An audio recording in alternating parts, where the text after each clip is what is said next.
আজকের দুপুরের আয়োজনে ছিল সিম আলু দিয়ে কাতলা মাছের ঝোল আর হচ্ছে লতা চিংড়ি। আমার মেয়ের খুবই পছন্দ। আসসালামু আলাইকুম, বন্ধুত্বের মিষ্টি বন্ধন থেকে আমি আফরিন ঢাকা থেকে বলছি। সবাই কেমন আছেন? আশা করছি দেশ ও দেশের বাহিরে যে যেখান থেকে বসে আমার আজকের ভিডিওটি দেখছেন সবাই সুস্থ আছেন, ভালো আছেন।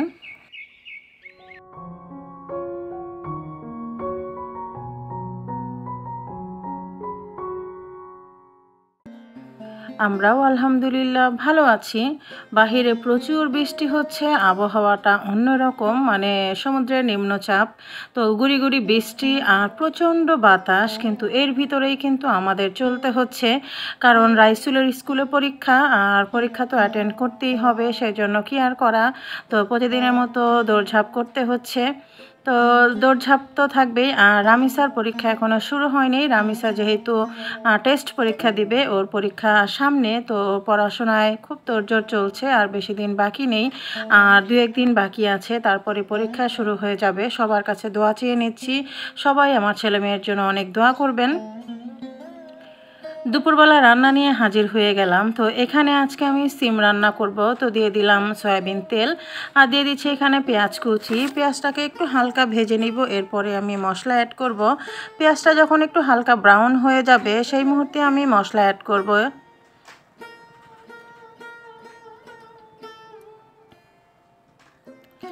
মশলা অ্যাড করার আগে আমি একটু পানি দিয়ে দিলাম, এতে করে কি হয় মশলাটা পুড়ে যায় না। আমি স্বাদ মতো লবণ দিয়ে দিলাম, আর দেওয়ার পর আমি একটু রসুন বাটা দিয়ে দিচ্ছি 1 টিস্পুনের মতো, আজকে বেশি দিব না।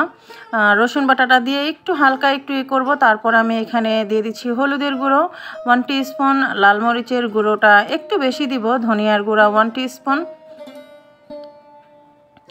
লাল মরিচের গুঁড়াটা একটু বেশি হলে, একটু হালকা ঝাল ঝাল হলে খেতে ভালো লাগে আর কি। আর আজকে সিম রান্না করব, যেহেতু সিমটা নতুন এনেছে, মানে শীতকালীন সিম খেতে একরকম টেস্ট, আর সিজন ছাড়া যে কোনো জিনিসই খেতে কিন্তু অন্যরকম টেস্ট। তো এখানে আমি কাতল মাছ নিয়েছি, আর বরাবরই কিন্তু আমি মাছটা ভেজে রান্না করব না, কারণ আপনাদের ভাইয়া ভাজা মাছ রান্না করাটা বেশি পছন্দ করেন না।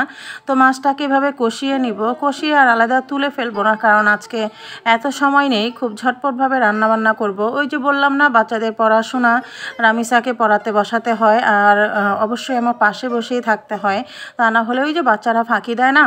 আর রাইসুলকে নিয়ে তো বসতেই হয়, যেহেতু রাইসুলের পরীক্ষা চলতেছে, আর রামিসার পরীক্ষা তো সামনে। তো মাছটাকে একটু হালকা কষানোর পর আমি এখানে সিম আর আলু দিয়ে দিব। তো সিম যেহেতু নতুন একটা সবজি, প্রথম আমি খাচ্ছি, মানে শীতকালের একটা সবজি, যদিও সারা বছর সব কিছুই পাওয়া যায়, কিন্তু যখনকার সিজনে যেই সবজিটা পাওয়া যায় তখনকার সময় কিন্তু একটা টেস্টটাই আলাদা হয়। তো একটু আলু দিয়ে দিলাম, আর সিম আর আলু দিয়ে একটু ভালো করে কষিয়ে নিব। এখানে টমেটো দিলে খুব মজা হয়, যেহেতু আমার টমেটো ফ্রিজে আছে তারপরও দিলাম না, কারণ রামিসা আবার এই তরকারিতে টমেটো দিলে খেতে চায় না, পছন্দ করে না, সেজন্য টমেটো দিলাম না। আপনারা অবশ্যই টমেটো দিবেন, এতে করে কিন্তু খুব টেস্ট হয়। এখন এই সবজি ভালো করে কষিয়ে নিব, সবজি আর মাছ ভালো মতো কষিয়ে নিব। কষানোর পরে কিন্তু আমি ঝোলের পানিটা অ্যাড করে দিব। আর সিমটা দেখে তো আমার মনে হচ্ছে তাড়াতাড়ি সিদ্ধই হবে, বেশি সময় লাগবে না। তো ঝোলের পানিটা দেওয়ার পরে একটু নেড়েচেড়ে ঢেকে দিব, যাতে করে খুব সুন্দর করে সিদ্ধ হয়। আর মাছটা কিন্তু আপনারা ভেজে দিতে পারেন, মাছটা ভেজে তারপরে আপনারা যখন বলক চলে আসবে তখন আপনারা দিয়ে দিতে পারেন, মানে এই পর্যায়ে। আর যেহেতু আমার ফ্যামিলিতে মাছ ভাজা দিয়ে রান্না পছন্দ করে না, সেজন্য আমি একটু কষিয়ে দিলাম। এখন এই তো ঢেকে রান্নাটা করছি আর কি। নর্মাল যেভাবে আমরা রান্না করি সেভাবেই রান্না করেছি। আজকের দুপুরে মেনুতে যা থাকছে তাই আপনাদের সাথে আমি আজকে শেয়ার করেছি। আর ধনিয়া পাতা দিয়ে দিলাম একটু টেস্টের জন্য, কারণ যেহেতু সিম রান্না করছি একটু ধনিয়া পাতা দিলে ভালো লাগে। এখন ঝোলটা একটু হালকা শুকিয়ে নিব, তাহলে কিন্তু আমার রান্নাটা রেডি হয়ে যাবে। দেখতে পাচ্ছেন আমার তরকারির কালারটা কিন্তু বেশ সুন্দর হয়েছে, আর সিম আলু দুটোই কিন্তু গলে গিয়েছে। হালকা একটু ঝোল রেখে কিন্তু নামিয়ে নিব, আর সাদা ভাতের সাথে কিন্তু আর কিছুই লাগবে না। আর লতা চিংড়ি রান্না করব, কারণ রামিসার আবার লতা চিংড়ি হলে কিন্তু আর কিছুই লাগে না, 1 প্লেট ভাত কিন্তু অনায়াসে খেয়ে ফেলে। যদিও বা আপনারা কেউ জানেন কি না জানি না, আমার মেয়ের 1 প্লেট ভাত দেখলে মনে হবে যে ছোট্ট একটা 6 মাসের বা 1 বছরের একজন বাচ্চা যতটুকু খায় ঠিক অতটুকুই কিন্তু সে খায়, এর থেকে বেশি খেতে খেতে পারে না। তো তারপরেও ওই যে একটু বারে বারে খাওয়ানোর চেষ্টা করি, তার পছন্দের খাবার হলে। লতা চিংড়ি তার খুবই পছন্দ। রাইসুল তো লতা চিংড়ি খাবে না, আর এই তরকারিও খাবে না। রাইসুলকে উপর থেকে মাছটা তুলে তারপরে আমি হালকা করে খাইয়ে দিব, আর যদি ডাল থাকে বা ডাল করতে পারি তো ডাল করব। এখান থেকে পানি ফুটে এসছে, আমি এখানে লতাটা দিয়ে দিব, একটু সেদ্ধ করে নিব। একটু হালকা লবণ দিয়ে একটু ফুটিয়ে নিলে হয় কি গলা চুলকানোর ভাবটা থাকে না। আসলে এই লতা চিংড়িটা শুধু রামিসার পছন্দ না, আমাদের ঘরে সবারই পছন্দ, শুধু রাইসুল বাদে। কারণ রাইসুল এখনও এগুলো খাওয়ার অভ্যাসটা করে উঠতে পারেনি। তো লতাটাকে একটু হালকা ফুটিয়ে আমি পানিটা ঝরিয়ে নিব, সিদ্ধ করব না, শুধু একটু বলক চলে আসলে আমি এটাকে পানি ঝরিয়ে নিব। আর মূল রান্নায় চলে যাচ্ছে। একটা ফ্রাই প্যান দিয়ে দিলাম সয়াবিন তেল, দিয়ে দিচ্ছি পেঁয়াজ কুচি। পেঁয়াজটাকে একটু হালকা ভেজে নিব। এরপরে এখানে চিংড়ি মাছটা দিয়ে আমি আগে একটু ভেজে নিব। আমি সবসময় এই কাজটা করি, মশলা দেওয়ার আগে চিংড়ি মাছটা তেল আর পেঁয়াজের সাথে একটু ভেজে নেই। এতে করে কিন্তু খুব সুন্দর একটা স্মোকি ফ্লেভার পাওয়া যায়। দিয়ে দিচ্ছি স্বাদ মতো লবণ।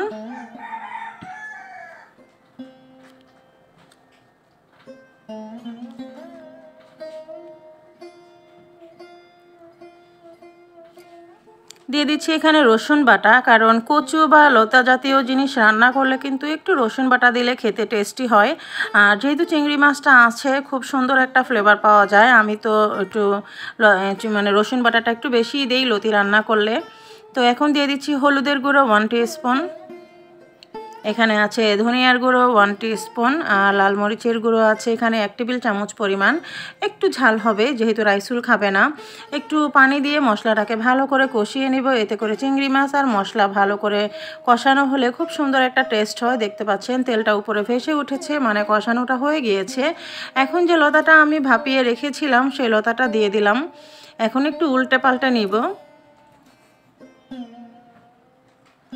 যেহেতু লতাটা আমার আগে থেকে একটু ভাপানো আছে, তো একটু ঝোলের পানিটা বুঝে শুনেই দিব। অনেকেই ঝোলটা পছন্দ করে, আবার অনেকেই পছন্দ করে না। তো আমি আসলে ঝোলটা পছন্দ করি না, আমি পছন্দ করি লতাটা একবারে শুকনো শুকনো হয়ে যাবে, মানে একেবারে মাখা মাখা অবস্থায়। তো সেটা দিয়ে ভাত খেতে কিন্তু বেশি ভালো লাগে। আপনারা চাইলে এখানে কাঁচামরিচও দিতে পারেন, আমি আর কাঁচামরিচ দিলাম না যেহেতু আমি শুকনো মরিচের গুঁড়োটা বেশি দিয়েছি। দিয়ে দিলাম ধনিয়া পাতা কুচি, খুব সুন্দর একটা ফ্লেভার পাওয়া যাবে। এখন শুধু আমি ঝোলের পানিটা শুকিয়ে নিব। আমার রান্নাটা কিন্তু হয়ে গিয়েছে, আর কোনো মশলাই কিন্তু আমার দেওয়ার বাকি নেই। আর যারা আপনারা ভাজা জিরার গুঁড়াটা পছন্দ করেন তারা আপনারা দিতে পারেন, আর আপনাদের ভাইয়া ভাজা জিরার গুঁড়াটা খুব একটা পছন্দ করে না, আর খুব একটা বলবো কি আসলে উনি পছন্দই করেন না, সেজন্য আমি আর ভাজা গুঁড়াটা দিলাম না। কিন্তু আমার আম্মু কিন্তু ভাজা জিরার গুঁড়াটা দেয়। এখন আমি ঝোলের পানিটা শুকিয়ে নিব, তাহলে কিন্তু আমার লতা চিংড়িটা হয়ে যাবে।